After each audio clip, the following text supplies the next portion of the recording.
तो हेलो बच्चों, नोआबा YouTube channel के बोर्ड आवाज़ सेक्शन में आप सभी बच्चों का स्वागत है। तो बच्चों, हिंदी का सेट 1 में लेके आ गया था, तो आप लोग को वो वाला वीडियो देख लिए थे तो बहुत अच्छा सपोर्ट मिला। तो आज हम सेट 2 लेके आए हुए बच्चों, ठीक है। तो सेट 2 का पूरा सोल्यूशन कराएंगे, डिटेल सोल्यूशन कराएंगे, इतने अच्छे से कराएंगे कि आपको कोई भी तरह का परेशानी नहीं रहेगा, ठीक है। तो चलिए हम सोल्यूशन पर बात करते हैं। और आपको मैं बता दूँ कि मैंने इससे अलावा Hindi, English, SST, science, math सभी का सोल्यूशन करवा दिया है और आप लोग को इसका PDF भी दे रहा हूँ, ठीक है। तो आपको PDF कहाँ पे मिलेगा इस वीडियो के लास्ट में मैं बता दूंगा। और सभी वीडियो का आपको सॉल्यूशन वीडियो जरूर देखना जरूरी है, PDF लेना जरूरी है ही, साथ में साथ सॉल्यूशन का वीडियो देखना उससे भी ज़्यादा इंपॉर्टेंट है, क्योंकि वीडियो का सॉल्यूशन अगर आप लोग नहीं देखिएगा तो परीक्षा में जाके दिक्कत होगा, क्योंकि सॉल्यूशन सिर्फ रटना नहीं है, आपको समझना भी है, ठीक है। तो मेरी बात समझिए, पहले आपको वीडियो देखना है और उसके बाद कैसे सभी एग्जाम में 1 महीने के अंदर 40 नंबर में आपको कैसे 35 से प्लस हर सब्जेक्ट में लाना है, वो भी मैं तरीका आपको बताऊंगा, ठीक है। तो सभी वीडियोस हमारे देखते जाइएगा, चैनल सब्सक्राइब कर लीजिएगा। इसके अलावा देखिए यहाँ पे टेलीग्राम ग्रुप दिख रहा होगा बच्चों, टेलीग्राम ग्रुप का नाम दिख रहा होगा, वहाँ पे जरूर ज्वाइन कर लीजिए। इस टेलीग्राम ग्रुप में आपको क्या होगा कि सभी क्वेश्चन जितने भी मैं वीडियो ले रहा हूँ सभी वहाँ पे मिलेंगे, जितने भी अपडेट हैं सभी बच्चे वहाँ पे बातचीत कर सकते हैं, तो अपडेट भी मिलते रहेगा। तो वहाँ पे 1400 से ज़्यादा बच्चे पिछले साल जुड़ चुके थे और अब फिर इस साल 1100 से ज़्यादा बच्चे जुड़ चुके हैं, तो आप भी वहाँ पर जुड़ के इसका फ़ायदा उठाइए। तो चलिए हम आपके हिंदी सेट 2 का सोल्यूशन देखते हैं। 1.5 घंटे का है, 40 मिनट का है, 40 नंबर का है और सभी 4 ऑप्शन दिए जाएंगे, एक विकल्प सही रहेगा। गलत उत्तर के लिए कोई नेगेटिव मार्किंग नहीं है, ठीक है। तो देखिए सबसे पहले आपको यहाँ पे गद्यांश दिया हुआ है, उसके आधार फिर क्वेश्चन रहेगा। तो स्वावलंबन का अर्थ क्या होता है आप लोग समझ लीजिए। अपना अवलंब मतलब अर्थात आश्रय या सहारा खुद बनना, अपने सहारा खुद बनना इसका मतलब होता है।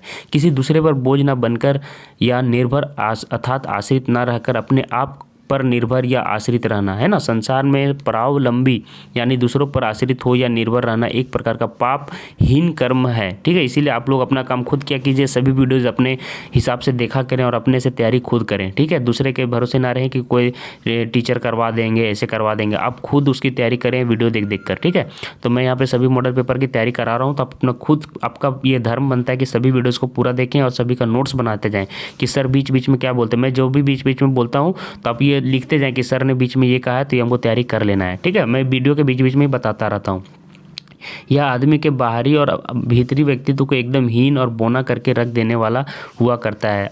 प्रसरित या परावलंबी को हमेशा आधार देने वाले के अधीन रहकर रहना पड़ता है, ठीक है। इसके आसारों पर नाचने की बाध्यता और व्यवस्था भी बनी रहती है। अब उनकी अपनी इच्छा होने पर भी उनका कोई मूल्य और महत्व नहीं रहता। आत्मनिर्भर व्यक्ति ही सही अर्थों में जान पाता है कि दुख पीड़ा क्या होती है और मान सम्मान किसे कहते हैं। व्यक्ति विहीन जीवन वास्तव में निरीह पशु और कीड़े मकोड़े से अधिक महत्व नहीं रखता है, ठीक है। आगे देखिए स्वावलंबन का अर्थ क्या होता है। तो स्वावलंबन का अर्थ यहाँ पे आप देख पा रहे होंगे सबसे सही लग रहा है, अपना सहारा स्वयं बनना, तो बी ऑप्शन इसका सही हो जाएगा बच्चों। परावलंबी लोग कैसे होते हैं, परावलंबी लोग दूसरों पर आश्रित होते हैं, तो क्या हो जाएगा ये ए ऑप्शन सही हो जाएगा इसका, ठीक है। तो सेकंड का ए और फर्स्ट का बी। चलिए हम नेक्स्ट क्वेश्चन पर चलते हैं। परावलंबी किसके अधीन बनकर रहते हैं, तो परावलंबी हमेशा आश्रय देने वालों के, तो क्या हो जाएगा ए ऑप्शन सही हो जाएगा। फिर देखिए 4 नंबर क्या है, 4 नंबर दिया है कि दुख पीड़ा और मान सम्मान का महत्व कौन समझ सकते हैं, तो दुख पीड़ा और मान सम्मान का महत्व कौन समझ सकते हैं, आत्मनिर्भर व्यक्ति, क्या हो जाएगा डी ऑप्शन इसका सही हो जाएगा बच्चों, ठीक है। चलिए इसी तरह से हम बाकी क्वेश्चन भी देख लेते हैं। व्यक्तित्व विहीन जीवन किसके समान होता है, तो व्यक्तित्व विहीन जीवन आपका पथ और पशु और कीड़े मकोड़े के समान होता है, बी ऑप्शन सही हो जाएगा। आप समझ रहे होंगे कि ये सारे क्वेश्चन आंसर मैं कैसे करवा रहा हूँ, तो ये सारे क्वेश्चन आंसर आपको इसी पैसेज को पढ़कर आप दे पाओगे, तो इसको जरूर अच्छे से पढ़ लीजिएगा और समझ लीजिएगा। अच्छा बच्चों, मैं अब आपको एक ऐप के बारे में बताने जा रहा हूँ, चलिए उस ऐप के बारे में आप अच्छे से जान लीजिए। मैं अब आपको एक ऐसे ऐप के बारे में बताऊँगा जो आपके स्टडी में काफ़ी ज़्यादा हेल्पफुल रहेगा। चाहे कोई भी क्वेश्चन हो, डाउट हो या फिर कोई कंसेप्ट आपको समझ में ना रहा हो, बोर्ड्स हो या जेईई नीट, पढ़ाई में कोई भी दिक्कत आ रही हो तो उसका सॉल्यूशन है फिलो ऐप। अपने डाउट्स को किसी भी टाइम क्लियर कर सकते हैं 3 ईजी स्टेप्स में। सबसे पहले ऐप स्टोर या प्ले स्टोर में जाकर इसे डाउनलोड करें। अपने फ़ोन नंबर को फिर इजीली साइन अप कर लें। अपने क्वेश्चन का पिक्चर लें या फिर उसे टाइप करके सबमिट कर दें और फिर फिलो ऐप आपको जोड़ देगा 60 सेकंड में इंडिया के टॉप एक्सपर्ट से लाइव कॉल पे। आपके क्वेश्चन में आप कहना चाहते हैं कि बल्ब की पावर कितनी है। अगर बल्ब जो है वो 220 वोल्टेज पर ऑपरेट हो रहा है, राइट। इस बैटरी का जो वोल्टेज है वो आपको गिवन है 220। तो ये आपको सिंपल रिलेशन हो गया यहाँ पर। अब अगर कोई आपको और डाउट है तो आप बताइए। No sir, thank you. इस ऐप का डाउनलोड लिंक वीडियो के नीचे दिया गया है, तो जाके डाउनलोड करो और मेरा रेफरल कोड डिस्क्रिप्शन बॉक्स में मिल जाएगा, जिससे 10% ऑफ में आपको मिल जाएगा फिलो ऐप। अब चलिए हम दूसरा आपको देखते हैं। यहाँ पे पद्यांश दिया हुआ है, पद्यांश दिया हुआ है और उसके आधार पर आपका क्वेश्चन दिया हुआ है, ठीक है। तो चलिए देखते हैं। यहाँ पे देखिए दिया है कि काम कितना ही कठिन हो तो बताते नहीं, भीड़ में चंचल बने जो वीर दिखलाते नहीं, हो गए एक आन में उनके बुरे दिन भी भले, सब जगह सब काल में वे फूले फले, चिल्लाती धूप को वो चांदनी देवे बना, है ना। काम पड़ने पर करे जो शेर का सामना, जो कि हंस हंस के चबा लेते हैं लोहे का चना, ठीक है। तो ये सारे देखिए अच्छे से वर्ड यूज हो रहे हैं। ये मुहावरा है, लोहे का चना। है कठिन कुछ भी नहीं जिनके हैं जी में यह ठाना, जी मैं यह ठाना। अब चलिए यहाँ पे देखिए क्वेश्चन किस तरह से आपको दिया हुआ है पद्यांश को। देखिए 6 नंबर क्वेश्चन में पूछ रहा है कि पद्यांश में किन व्यक्तियों की ओर इंगित किया जा रहा है, मतलब संकेत किया जा रहा है। तो 6 का आपको ऑप्शन नंबर हो जाएगा, जो बाधाओं से घबराते नहीं है। ये ऑप्शन इसका सही हो जाएगा। चलिए अब 7 नंबर में देखिए क्या पूछ रहा है, दुख आने पर कौन घबरा जाते हैं। तो दुख आने पर आपका जो मेहनती नहीं होते हैं। तो बी ऑप्शन इसका करेक्ट हो जाएगा, 7वां का बी नंबर। 8वां नंबर, समय आने पर परिश्रमी लोग किसका सामना कर लेते हैं। तो किसका सामना कर लेते हैं हम, अगर परिश्रमी लोग हैं और समय आने पर शेर का भी सामना कर लेते हैं। जो शेर का मतलब बड़ा संकट का भी सामना कर लेते हैं। इसका मतलब यहाँ कहने का यही है, ठीक है। अब देखिए 9 नंबर क्वेश्चन पूछ रहा है कि लोहे का चने चबाना। ये क्वेश्चन देखियो बच्चे दोनों आंसर सही हो जाएगा, कठिन परिश्रम करना और कठिनाइयों को झेलना। इसका सही में आंसर क्या होता है मैं बता देता हूँ। लोहे का चने चबाना मतलब कठिनाइयों को झेलते हुए कठिन परिश्रम करना और लगन से काम करना। तो ये दोनों ऑप्शन यहाँ पे मुझे करेक्ट लग रहा है, कठिनाइयों को झेलना और कठिन परिश्रम करना उससे जीतने के लिए। तो ये दोनों ऑप्शन यहाँ पे सही होना चाहिए बच्चों। यहाँ पे पता नहीं क्यों दिया है, दोनों सही होना चाहिए था, ठीक है। वीर शब्द का विलोम पूछ रहा है बच्चों। तो वीर शब्द का विलोम कायर होता है। बहुत ही आसान क्वेश्चन था बच्चों, ठीक है। तो 10th का आपका क्या हो जाएगा, 10th का बी हो जाएगा। चलिए अगला देखते हैं। अच्छा बच्चों, एक चीज़ मैं आपसे सिर्फ यही आग्रह कर रहा हूँ कि सभी बच्चे 10-10 बच्चों को वीडियो जरूर शेयर किया कीजिए, ताकि हम लोग का भी मन खुश हो। यार बहुत मेहनत लगती है, थोड़ा आप समझे बच्चे। और आप लोग क्या करें कि सभी वीडियो को अपने जितने भी ग्रुप हैं व्हाट्सअप में या फेसबुक में, सभी ग्रुप में से शेयर जरूर कर दें। हिंदी वाला, हिंदी का बनाने में बहुत ही मेहनत लग रहा है। साथ ही साथ SST भी, मतलब मैथ का भी मैं आपको PDF दे रहा हूँ, पूरे बना के क्वेश्चन बाय क्वेश्चन आप देख पा रहे होंगे। तो बहुत ही मेहनत लगता है। तो शेयर करना सिर्फ आपका काम है। उतना कम मतलब कि आपसे मैं मेहनत करवा रहा हूँ और बाकी सभी चीज़ें दे रहा हूँ, तो उतना तो आप कर ही सकते हैं, इतना जरूर कीजिएगा। इनमें से किस वाक्य में सकर्मक क्रिया नहीं है। देखो बच्चों, सकर्मक क्रिया क्या होता है मैं बता देता हूँ। उस पर मैं व्याकरण ये खंड व्याकरण का आ चुका था, मैं बता देता हूँ कि व्याकरण का मैंने क्लास ही ले लिया था आपका। व्याकरण का जो आपका है ना, व्याकरण का क्लास लिया है, क्रिया पर लिया है, वाक्य पर लिया है, अनेकार्थी शब्द पर लिया। इसी पर देखिए क्वेश्चन है, अनेकार्थी, क्रिया, वाक्य। तो वो व्याकरण वाला पोर्शन जरूर देख लेना। वो 4 वीडियो है, लेकिन बहुत इंपॉर्टेंट है। फिर से सभी को यही बार बार कर रहा हूँ, वो देख लीजिएगा। आई बटन पे मिल जाएगा, ठीक है। आई बटन पर वो वीडियो मिल जाएगा, जरूर देख लीजिएगा। या फिर लास्ट के वीडियो के अंत में देखिएगा तो यहाँ पे दिख जाएगा वो वीडियो। बहुत जरूरी मैं बता दे रहा हूँ। व्याकरण सेक्शन का अपना तैयारी करना है तो उसको देख लीजिएगा, यहाँ पे आपको दिख जाएगा। मैं बता दे रहा हूँ, अंत में, वीडियो के लास्ट में दिखेगा भी नहीं, वीडियो के लास्ट में देख लीजिएगा, वो मैं बता दूंगा, ठीक है। तो इनमें से किस वाक्य में सकर्मक क्रिया नहीं है। तो देखो बच्चों, पुस्तक दी, क्या दी, पुस्तक दी। तो ये सकर्मक क्रिया है। क्या लिखती है, पत्र लिखती है, सकर्मक क्रिया है। क्या पढ़ रहे हैं, तो देखिए यहाँ पे पढ़ना एक तरह से सकर्मक क्रिया होता है, किताब को इंगित करता है। भले ही किताब यहाँ पे दिया हुआ नहीं है, लेकिन देर तक सोता है, यहाँ पे सोता है, ये एक अकर्मक क्रिया है बच्चों। तो ए ऑप्शन इसका करेक्ट हो जाएगा। तो 11 का ए ऑप्शन सही हो जाएगा। इस वाक्य में अकर्मक क्रिया प्रयुक्त हुई किस में हो रही है बच्चों।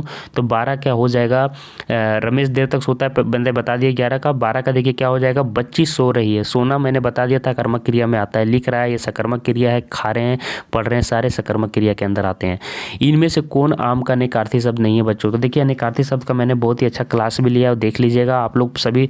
अगर आप लोग सपोर्ट कीजिएगा, सभी ज़्यादा से ज़्यादा शेयर कीजिएगा हमारे वीडियो को। तो मैं बता रहा हूँ कि व्याकरण के सभी वीडियो आप लोग हमारा शेयर कीजिए। ये वाला जो मैं मॉडल पेपर का सोल्व करवा रहा हूँ उसको भी शेयर कीजिए। तो व्याकरण भी पूरे अच्छे से और भी जितना है तैयारी पूर्वक करवा दूंगा। तो यहाँ पे देखिए आम का मतलब मामूली भी होता है, आम का फल भी होता है, साधारण भी होता है, लेकिन इमली नहीं होता है। तो आपका 13 का डी हो जाएगा बच्चों। यथाशक्ति में कौन सा समास है बच्चों? तो 14 का हो जाएगा, जिसमें प्रथम पद अव्यय हो, है ना। तो 14 का आपका ए हो जाएगा, अव्ययी भाव समास। अगला देखो क्या दिया है, जिस समास में उत्तर पद प्रधान हो और पहले पद की सभी जितने भी समास हैं, जितने प्रकार के सभी समास के आपको परिभाषा याद रहना चाहिए, तभी आप बना पाओगे। जिस समास बहुत इंपॉर्टेंट, मैं बता दे रहा हूँ, इससे क्वेश्चन आता है। समास हो गया, आप लिख लीजिए हो सके तो समास, वाक्य, आप नोट्स बना लीजिए कि इन सभी का व्याकरण का तैयारी करना है। क्रिया, उसके बाद अव्यय, क्रिया के बाद अव्यय, अनेकार्थी शब्द, ठीक है, अनेकार्थी शब्द हो गया। और उसके बाद फिर मैं बता दे रहा हूँ, वाच्य पढ़ लीजिएगा आप लोग, ठीक है। चलिए देखिए, यहाँ पे पूछ रहा जो उत्तर पद प्रधान और पहले पद के साथ लगी हुई विभक्ति का लोप वो कौन सा समास हो जाता है? तो 15 का आपका ऑप्शन नंबर ए हो जाएगा, तत्पुरुष समास। प्रधानाध्यापक, प्रधान है जो अध्यापक, किस समास का उदाहरण है? तो 16 का आंसर हो जाएगा कर्मधारय, ठीक है। जब बारिश होगी तब किसान हल चलाएंगे, रचना के आधार पर वाक्य का कौन सा भेद है? तो वो जब वर्षा होगी तब किसान हल चलाएंगे। तो ये एक तरह का मिश्र वाक्य है, ठीक है। तो ये डी ऑप्शन इसका सही हो जाएगा।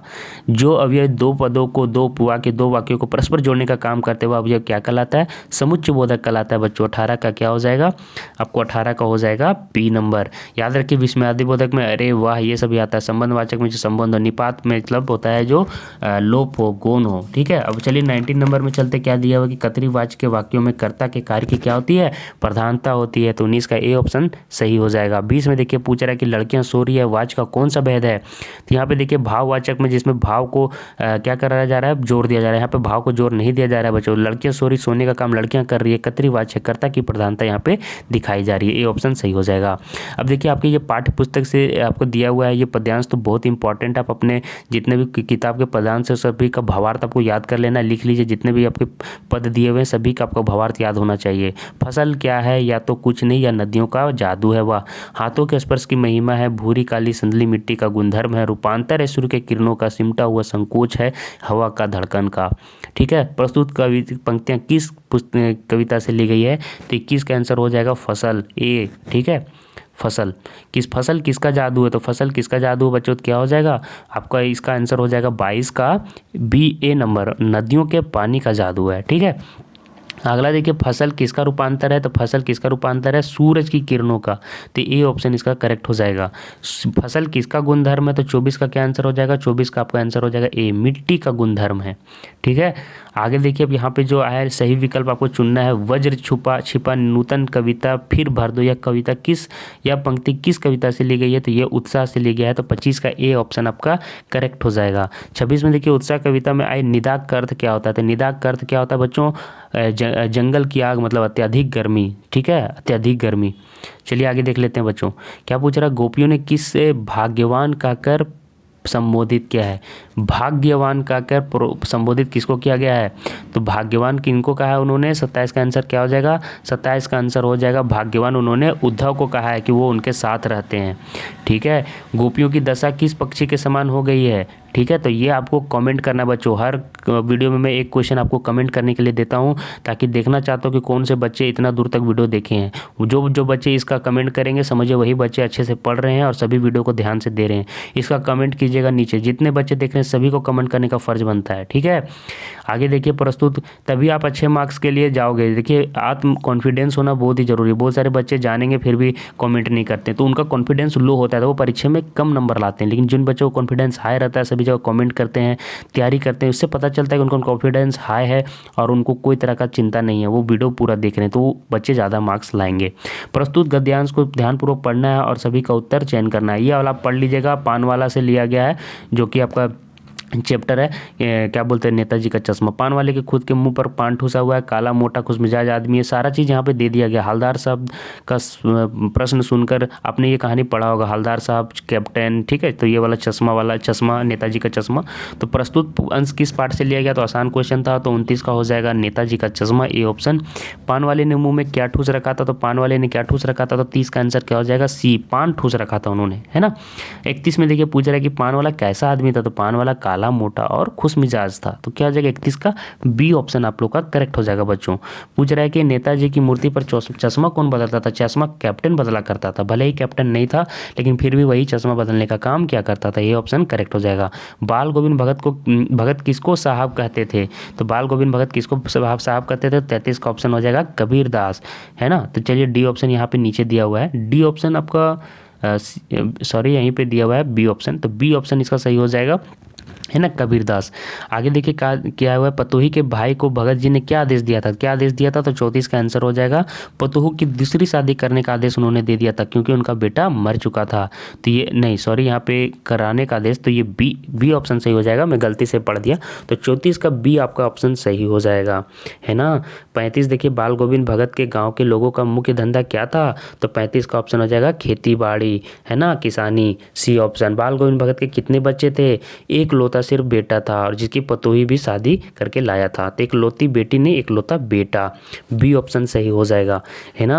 आगे देखिए पूछ रहा है प्रस्तुत पद्यांश को पढ़कर आपको 37 से 40 तक का आंसर देना है। गद्यांश है, पद्यांश नहीं है। वह थाली में दही भात शांति और अलग अलग तोता मैना कबूतर हंस मोर आदि के बनावटी नाम से एक और बनाकर खिलाती जाती। तो ये कहानी किससे लिया गया, ये सारी चीज़ें आप लोग याद रखिएगा। आप लोग को हमेशा सप्लीमेंट्री बुक से ये वाला क्वेश्चन दिया जाता है लास्ट वाला, तो सप्लीमेंट्री का बुक का चैप्टर आप लोग अच्छे से पढ़ लीजिएगा। माता लेखा का क्या सान कर खिलाती थी? क्या सान कर खिलाती थी बाबू? तो दही भात हो जाएगा, है ना। तो सी ऑप्शन सही हो जाएगा। 38 में देखिए खाना खाने के बाद पिताजी लेखक से क्या कहते थे? क्या कहते थे? अब तुम राजा हो जाओ खेलो, है ना। तो कौन सा ऑप्शन हो जाएगा? अब तुम राजा हो जाओ खेलो, 38 का सी ऑप्शन। 39 में देखिए पूछ रहा है कि लेखक कौन सा खिलौना लेकर खेलने के लिए जाते थे? कौन सा खिलौना लेकर खेलने जानते थे? काठ का घोड़ा, डी ऑप्शन इसका सही हो जाएगा। इस गद्यान में कौन कौन से पक्षियों के नाम आए हैं? आसान क्वेश्चन था बच्चों, डी सी ऑप्शन आपका करेक्ट हो जाएगा, तोता मैना कबूतर हंस और मोर, ठीक है। तो आशा करता हूँ ये वीडियो पसंद आया होगा बच्चों, बहुत ही मेहनत से तैयार किया जा रहा है। मैंने बताया सभी को शेयर करना आपका फर्ज बनता है, शेयर जरूर करें, इतनी मदद आप कर सकते हैं आप हमारी, ठीक है। अपने सभी ग्रुपों में भी शेयर करें।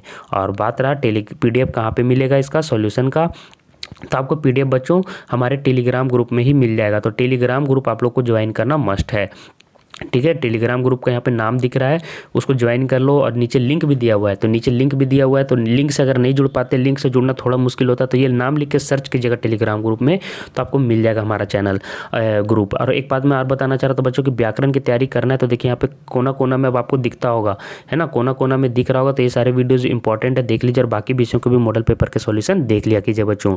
और लाइक जरूर करना है ये वीडियो को लाइक करना आपका फर्ज है। आज के लिए बस इतना ही बच्चों, धन्यवाद। आगे मैं फिर से हिंदी का पार्ट 3 बाकी सब्जेक्ट का सेट 3 का सॉल्यूशन लेके आऊँगा।